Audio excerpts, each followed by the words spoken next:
All right. Can you tell me a little bit about how you guys started working with Damon Thomas? I know you mentioned Ah, earlier that he was one of the newer producers near the end there. Can you tell me how you started working with him and what it was like, with a working relationship with him? Damon Thomas, assassin. Y'all know that was the last person that actually did recordings with Tupac. He actually the last person that he did the fight song that Mike Tyson and them came out to that week as well. Matter of fact, you know the songs that he did offhand, John? Yeah, he did Hell for a Hustler and All Out, and then that same night they did that Tupac song, Let's Get It On. All right. Damon Thomas, y'all know him. A lot of you young kids know him. Well, we got to know him. Well, I'll tell y'all first how y'all know him. That was the guy that was first married to Kim Kardashian. That was Kim Kardashian's first husband. But Damon Thomas is a bitch ass nigga. And I'm going to explain that comment. Damon, he's the one that y'all heard that flipped over the Viper on the way to Vegas with Tupac. But the reason why I call him a bitch ass nigga, well, he's the one that also, uh, him and Dre had some type of dealings or something. I think he sued Dre for slapping him or something, Dr. Dre. So you know he's a bitch ass nigga if Dr. Dre slapped him. But uh, he used to work with Ray Parker Jr., had a publishing deal with him. He's the type of nigga that goes around, he's a hell of a producer. He the one that did all the replay on the Straight Outta Compton album. He did he was Underdog Records, Underdog Productions. He did. So he does a lot of music in the industry. He the one that also got the BMF guys indicted. He snitched on them. Y'all can do that research because they can't stand him. But Damon, he this a bitch ass nigga. Matter of fact, he's the nigga that went and Del Dog is the rest in peace Del Dog and some Muslim dudes and some other guys allegedly took him to his house and robbed him. And took him to the bank and made him give up some money and all of that. Come back running to us. I'll tell y'all that story in a minute. Damon, I remember he bought Kim Kardashian. That's when the only time I really met Kim Kardashian.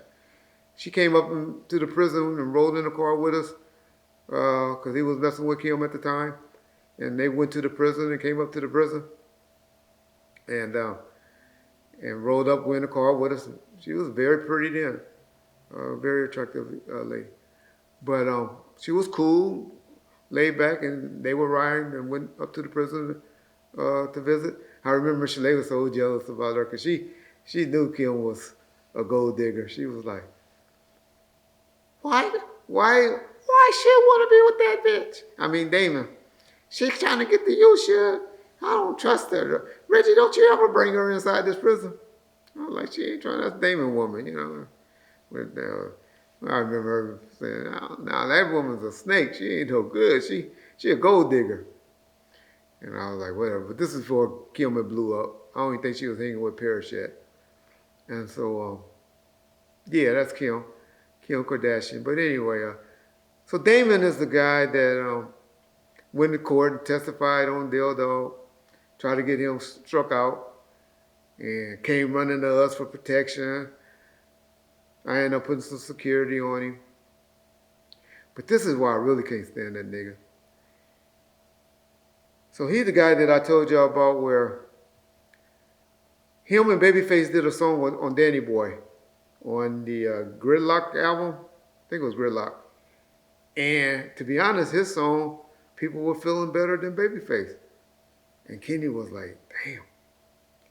Babyface was like, man, who's this producer?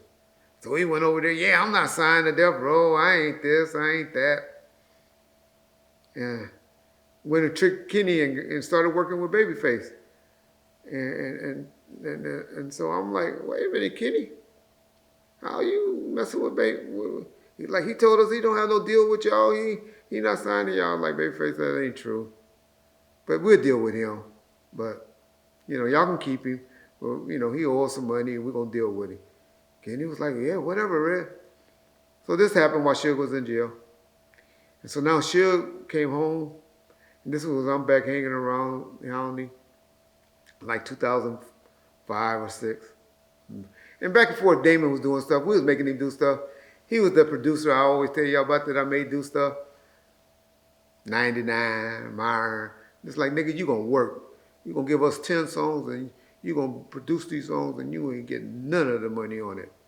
Okay, Reggie, okay. Y'all just stop messing up my deals. Y'all stop this. But he was always getting into trouble in LA and was always calling us for help. Remember I had to send Gotti up there one time to help him with this dude Stutterbox. Had him at the Clipper game. Had him up there scared to come out the game. Gotti had to go up there and get him and escort him out the thing. And him and Gotti still have a great relationship to this day. But Damon just a snake nigga. He's the one that brought the guys up to the studio and got me a judgment. Well, we had to put hands on them and take the guns from them and stuff. That Big Cass wanted to be until he saw that police report and saw the real of what really happened. And he was like, oh, no, that ain't me. That ain't me. That's Damon Thomas. He he cried on my shoulder when he found out Ray J was messing with Kim.